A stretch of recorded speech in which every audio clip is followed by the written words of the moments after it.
Hoje vamos comentar sobre o capítulo 4 e 5 do Evangelho de Lucas. Capítulo 4 vai falar sobre a tentação de Jesus. Isso é uma coisa importante. O que é a tentação? É quando o diabo induz a fazermos o mal. Esse é o objetivo de Satanás. Nos incentivar, nos inflamar, nos induzir a fazer maldades, a pecar. Isso significa a tentação. É o que aconteceu com Jesus. Capítulo número 4, verso número 1 diz: Jesus, cheio do Espírito Santo, foi então levado ao deserto para ser tentado por 40 dias. Ele não comeu, então ele jejuou e foi tentado. No verso número 13 é o final desse texto da tentação de Jesus no deserto e diz uma coisa interessante que eu quero repartir com você. Tendo terminado todas essas tentações. Essa é a primeira coisa que eu quero te repartir sobre tentação. As tentações terminam. Elas sempre têm fim. Talvez você pense assim, olha, algumas pessoas até dizem, né? Quanto mais oração eu faço, mais assombração me aparece. Não, isso é um provérbio errado. Isso é um ditado popular inadequado. A Bíblia aqui diz no verso número 13, tendo terminado todas essas tentações, as tentações têm fim. O desejo do diabo de cometermos pecado, de fazermos maldade, saiba de uma coisa, ainda que seja às vezes, parece que é difícil de resistir, saiba, elas têm fim. Segunda coisa importante, o diabo o deixou até ocasião oportuna.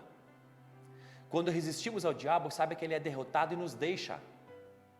Ele nos deixa, não fique pensando que ele fica do meu lado, me observando e me vendo, não, ele vai embora, ele nos deixa. Até ocasião oportuna. Saiba que a tentação, o diabo, esse desejo dele de nos fazer cometer maldades, saiba que ele irá procurar de novo uma ocasião oportuna, uma oportunidade. O diabo sempre vai olhar na nossa vida, momentos no nosso dia a dia, para tentar nos fazer maldades. Tome cuidado. Faça como Jesus Cristo, resista. Uma outra coisa interessante diz então no verso número 14, logo após a tentação de Jesus no deserto, Jesus voltou para a Galileia no poder do Espírito. Então preste atenção, olha que interessante. Verso número 14 e verso número 1. No verso número 1 é o início dessa ida de Jesus Cristo ao deserto para ser tentado. E aqui diz que cheio do Espírito Santo. Mas o verso número 14 diz, e voltou para a Galileia no poder do Espírito. Quer dizer que antes de Jesus, olha que interessante, antes era cheio do Espírito, depois é no poder do Espírito. O que aconteceu? Qual é a diferença de ser cheio do Espírito e do poder do Espírito? A diferença é o jejum. Muitas vezes nós somos cheios do Espírito Santo, mas não vivemos no poder do Espírito Santo, porque falta o jejum na nossa vida. Olha que coisa mais maravilhosa que o jejum faz em nós. Ele nos tira dessa posição de cheio e nos leva para a posição do poder, de andarmos no poder do Espírito Santo. E você vai perceber para que esse poder. Olha que coisa mais interessante. Diz o capítulo ainda número 4. Jesus expulsa espíritos imundos. O poder de Jesus sobre os demônios e sobre as doenças, do verso número 31 até o último verso, o verso número 44. Em todo esse momento, pelo poder do Espírito Santo, Jesus anda e dessa forma os doentes são curados e os demônios são expulsos. O verso número 36 diz, até os espíritos imundos ele dá ordens, com autoridade e poder eles saem. Faça do jejum uma prática da sua vida. Não importa 40 dias, 7 dias, 3 dias, 1 dia, 3 refeições, 2, 1, mas insira a prática do jejum como hábito na sua vida e você vai ver o poder de Deus sobre você.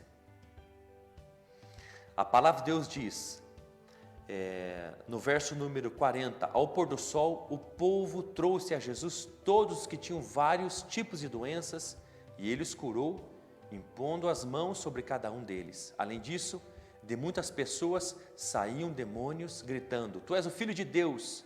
Ele, porém, os repreendia e não permitia que falassem, porque sabiam que ele era o Cristo. Então Jesus curava os doentes e expulsava os demônios. E as pessoas levavam todos os doentes até Jesus. Imagine quanto trabalho, quanto desgaste físico, quanto cansaço nesse Jesus que era 100% Deus e 100% homem. Mas olha o que Jesus faz no verso número 42. Ao romper do dia, Jesus foi para um lugar solitário. Olha que interessante, ele foi buscar Deus. No amanhecer, quando amanheceu, Jesus foi ter seu tempo secreto com Deus.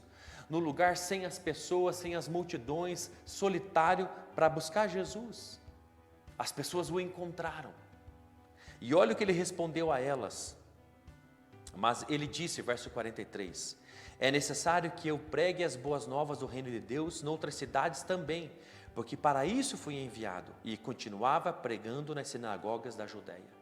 Quando a gente vai para o lugar secreto, quando a gente vai para esse tempo com Deus sozinho, quando a gente deixa os outros e a multidão e vai buscar Deus, é ali que a gente sabe e descobre nosso propósito, o que a gente tem que fazer, o que a gente tem que pregar e o que Deus espera de nós.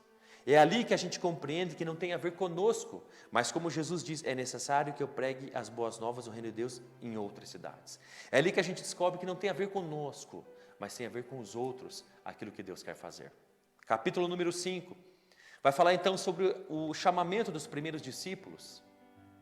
Uma multidão o aperta e oprime Jesus. Jesus aproveita os barcos que estão ali, 2, sobe neles, pede para que o pescador afaste um pouquinho o barco da praia. E então Jesus começa de novo a ensinar o povo. O tempo todo Jesus está ensinando o povo. O tempo todo. Verso número 14, 16 e 31 do capítulo número 4. Verso número 3 do capítulo número 5. O tempo todo Jesus Cristo está ensinando o povo. Por quê? João 17, 3 nos explica. A vida eterna é esta, que conheçamos a Deus, o único e verdadeiro, e a Jesus Cristo que Ele enviou.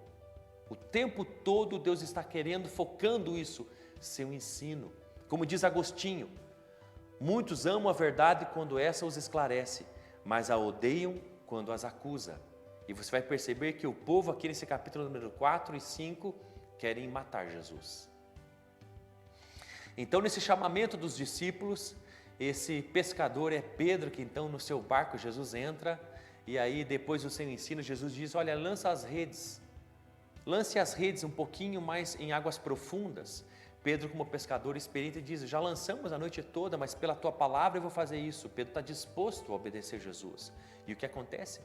Eles puxam a rede e muitos peixes vêm, a tal ponto que ele pede ajuda a outro barco próximo, e de tanto peixe que eles pegam, que quase os 2 barcos afundam.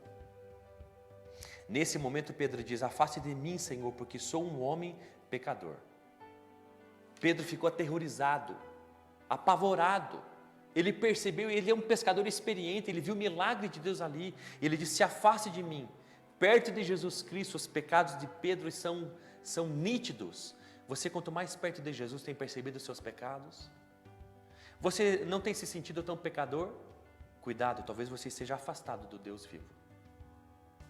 E aí então, a palavra de Deus diz que Jesus chama a Pedro, olha, eu vos farei pescadores de homens. O que significa isso? É uma chamada ao evangelismo.